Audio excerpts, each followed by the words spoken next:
What is it about shoes that actually hurt your feet? Oftentimes we don't even recognize how a shoe is made, how is the sole created.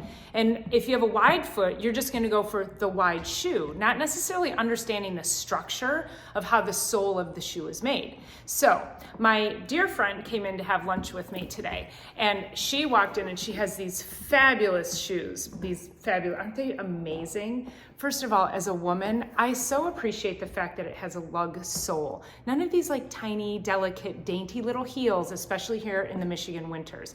But I looked at it from the top and I said, oh, it's so cute, but it wouldn't fit me because it's too narrow in the toe, but it looked like it was on what's called a straight last. So let me tell you what that means. When you look at the bottom of a shoe, these are my well-loved Joseph Sables. They're like my winter, look at how amazingly loved and worn those are. All right, so when you look at the bottom of a shoe, it will either just run straight up and down. So if you have a pair of Vans at home, take a look at those. Vans are straight up and down. This particular shoe, you can see it comes up and then it curves off just slightly. So I looked at the bottom of this shoe, even though it's super narrow in the toe box, and I thought it was straight from the top, but it does curve around a little bit. You see that.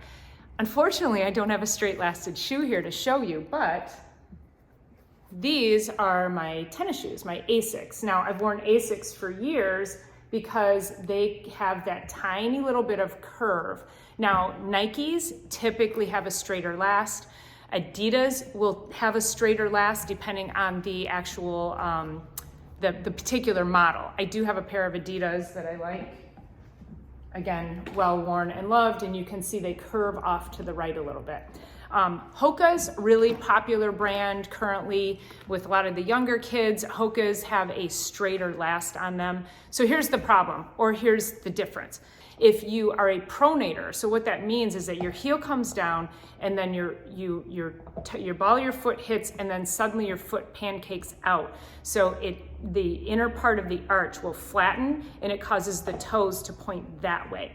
Now, it happens on a very smaller scale, but this is what we see a lot of times in people who have bunions because the ball of the heel comes down and then the foot turns out and it causes a permanent shift and change in that first joint of the foot. So a lot of times people who overpronate will have bunions. So a straight lasted shoe is going to lock them into a straighter gait or a straighter planting of the foot.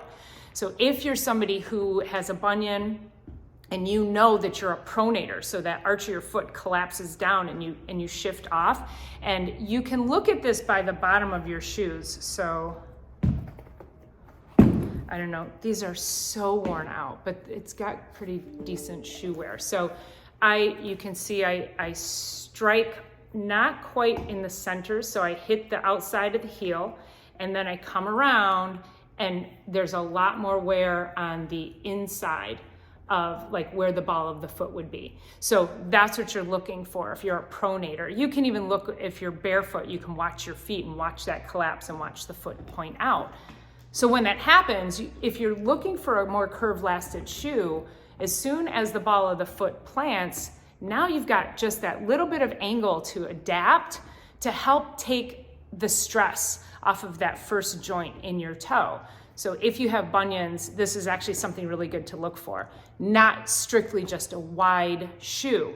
Oftentimes when people go buy tennis shoes, I've seen this with New Balance and Brooks, straight lasted shoe, and I've even had the experience myself where I'm like, just give me the widest shoe you have. That's not the problem. So I have spent $150 on tennis shoes and only to find out that they still hurt that first joint. And then I discovered years later, which is now years ago, that it's actually the shape of the sole of the shoe.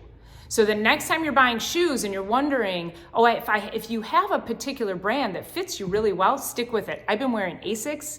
These are the gel Kayanos. I've been wearing those for 30 years. I've tried a whole bunch of others, and every time I need a new pair of runners, that's what I go for. So if you're wondering, okay, this particular brand fits me really well, I'm gonna try something else, make sure you look at the bottom of the shoe. Look at the sole, see how it's shaped, and compare it to maybe this new brand that you're looking at. There's another brand on the market called Nobles, really popular among the CrossFit community. And I do have a pair of Nobles that I use for training, and Nobles have a slight curve on them. Super comfortable. They're a little wider in the toe box, but they also have a curved last. So they accommodate my foot, they accommodate the shape of my foot, and as well as my gait. So next time you go to look for tennis shoes or any kind of shoe, even a dress shoe like